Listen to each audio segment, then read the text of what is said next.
18 মাসে একেবারে স্থবির হয়ে গেছিল, কিছুই চলছিল না, ঢাকাটা জঞ্জাল হয়ে গেছে। আজকে যে ঢাকার মূল সমস্যা, আজকে রিক্সার সমস্যা, আজকে হকার সমস্যা, এই 18 মাসের সৃষ্টি। এই 18 মাসের সৃষ্টি আগের স্বৈরাচার সরকার তো করেই গেছে, সবকিছু ধ্বংস করে দিয়ে গেছে। তারপর সেটার থেকে পরিবর্তন না করে বরঞ্চ সমস্যাটা আরো বাড়িয়েছে। কাজে এগুলোকে যদি আমাকে দূর করতে হয়, তাহলে তো তার নিজস্ব তার দলের লোকের উপর তো তাকে নির্ভর করতে হবে। অন্য কেউ তো সেই কাজগুলো করবে না, তারপর তো সমালোচনা আরো বেশি আসবে। কাজে সমালোচনা থেকে দূর করার জন্য যার উপর নির্ভর করতে পারবে সে তাকে নিয়েই কাজ করবে, তাকে নিয়েই কাজ করবে, এটাই তো সত্য কথা।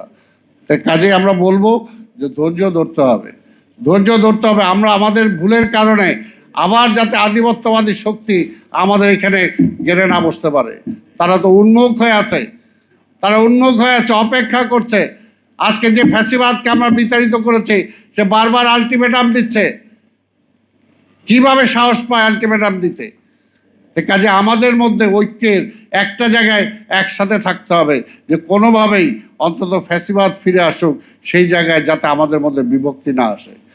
আমাদের কোনো কারণে, আমাদের কোনো আচরণে যাতে সেটা না হয়। বিরোধী দল বিরোধিতা করবেন, অবশ্যই করবে না কেন, কিন্তু সেটার মধ্য দিয়েও যাতে আমাদের গণতন্ত্র ক্ষতিগ্রস্ত না হয়। যেটা অন্তত এইটা তো ঠিক আছে যে বিএনপি ক্ষমতায় থাকলে আগামী 5 বছর পর একটা নিউট্রাল গভর্নমেন্টের অধীনে নির্বাচন হবে, সেই নির্বাচনে জনগণ রায় দিতে পারবে। যদি তারেক রহমানের সরকার ভালো কাজ করতে না পারে, তাহলে তার বিরুদ্ধে রায় দিবে, তার বিরুদ্ধে রায় দিবেন।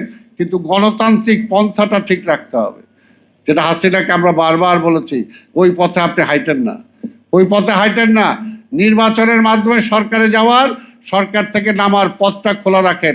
কাজে এখনো বলবো, আপনারা বিরোধিতা করেন, আন্দোলন করেন, কিন্তু তার মধ্যে দিয়ে অন্তত গণতান্ত্রিক পন্থাটা যাতে ব্যাহত না হয়, গণতান্ত্রিক মাধ্যমেই যাতে সরকার পরিবর্তন হয়, সেই পথটাকে সবসময় খোলা রাখতে হবে, খোলা রাখতে হবে। আর স্বাভাবিকভাবেই দেখেন আপনি, এই যে সুযোগ সুবিধা এখন আছে, পত্রিকা বলি, মিডিয়া বলি, কে সমালোচনা করতে পারছে না। এবং এই সমালোচনার মধ্যে দিয়ে ওই ফ্যাসিবাদ ঢুকতেছে। ফ্যাসিবাদের লোকজন আজকে এখনই শিরা উঁচু করে তারা বলতেছে, অনেকে কি ভুল করছে, অনেকে শেখ হাসিনার কথা বলতেছে, তাকে ফিরে আনতে হবে।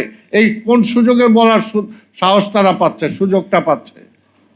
কাজে এই বিষয়টা আমাদেরকে মনে রাখতে হবে।